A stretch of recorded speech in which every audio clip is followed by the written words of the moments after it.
ఇక తాజా అంశాన్ని చూస్తున్నాం. హైదరాబాద్ విజయవాడ జాతీయ రహదారిపై లారీ బోల్తా పడడంతో భారీగా ట్రాఫిక్ జామ్ అయింది. అధికారులు ట్రాఫిక్ క్రమబద్ధీకరణ చర్యలు చేపట్టారు. మరింత సమాచారం మా ప్రతినిధి రమేష్ ని అడిగి తెలుసుకుందాం. రమేష్, చెప్పండి, బాటసింగారం వద్ద ట్రాఫిక్ పరిస్థితి ఎలా ఉంది?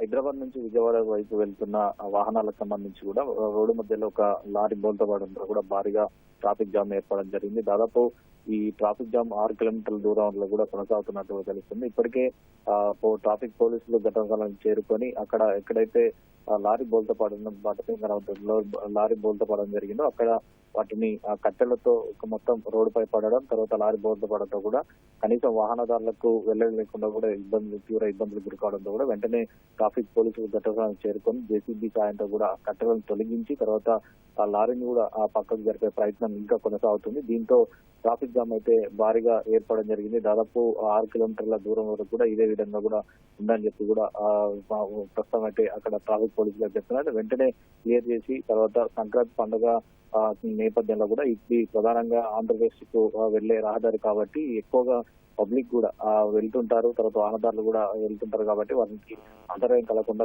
వెంటనే సహాయక చర్యలు ట్రాఫిక్ అధికారులు అయితే చెప్పడం జరిగింది. ఇప్పటికే కొంతవరకు తొలగించినప్పటికీ మరికొంత అక్కడే కట్టెలు కానీ తర్వాత లారీ కూడా అక్కడే ఉండడంతో కూడా వాటిని వెంటనే తొలగించే ప్రయత్నం అయితే ఇంకా సహాయక చర్యలు కొనసాగుతుంది. దీంతో నెమ్మదిగా వాహనదారులు ఇటు బాటసింగారం నుంచి ఇక్కడైతే అబ్దుల్పురం మెట్ విమానగూడెం వద్ద కూడా ఈ బోల్తా పడడం జరిగింది. అక్కడ నుంచి ఔటర్ రింగ్ రోడ్ వరకు కూడా ట్రాఫిక్ జామ్ ఏర్పడంతో కూడా నెమ్మదిగా వాహనదారులను అయితే ముందుకైతే పంపించిన పరిస్థితి. పూర్తిగా మరి కొద్ది సేపట్లో కూడా వాటిని తొలగించి ట్రాఫిక్ ని క్లియర్ చేసి ఎక్కడ ఎలాంటి ఇబ్బంది లేకుండా కూడా కఠిన చర్యలు తీసుకుంటామని చెప్పి కూడా పోలీసులు అయితే చెప్తున్న పరిస్థితి.